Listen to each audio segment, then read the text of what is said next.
Hello, this is the 13th lecture in the Semantic SEO course, and we will talk about some of the code language that I am actually using.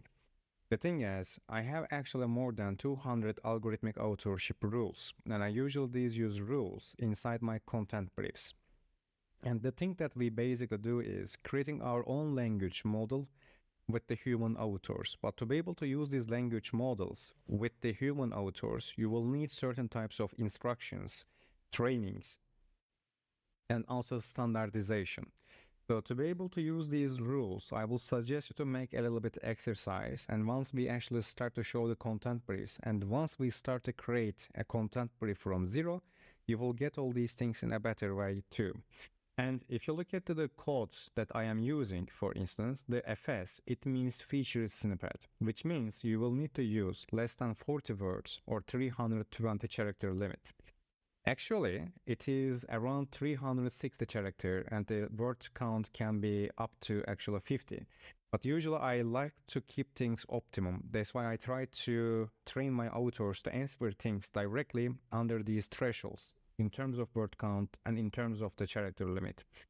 PAA, it actually means people also ask, but it doesn't mean that that specific question actually comes from the people also ask part. It is actually for triggering it. Basically, we try to change the questions that appear in the search engine result page with the answers that we are writing.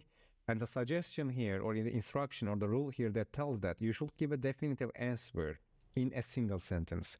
Basically, you have to be certain and you have to be direct. There shouldn't be any kinds of need or the space for the possibilities. The answer should be certain and direct.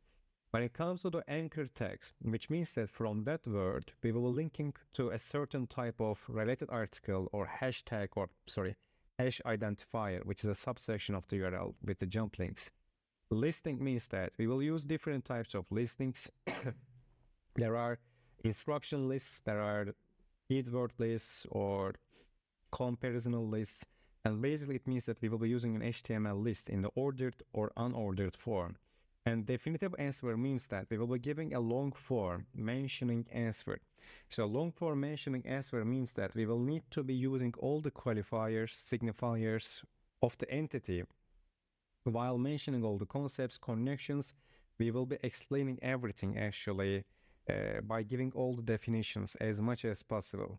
When you look at these specific quotation marks, here, it means that actually include this term by protecting context.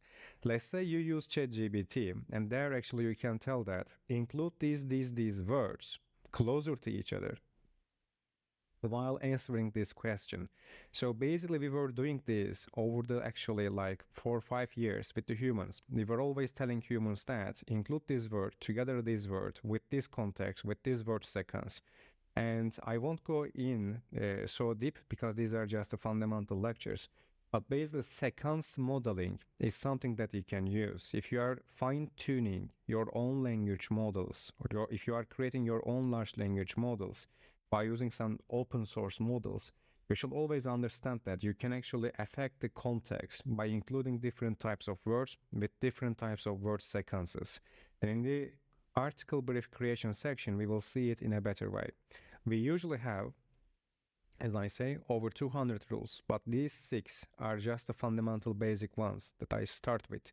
And in the content briefs, you will actually see even more, but always understand that you will need to include that specific term with that specific context by protecting the context, by connecting everything to the heading and heading back to the actually your title tag, and title tag will be connected to your topical map, which is connected to your source context.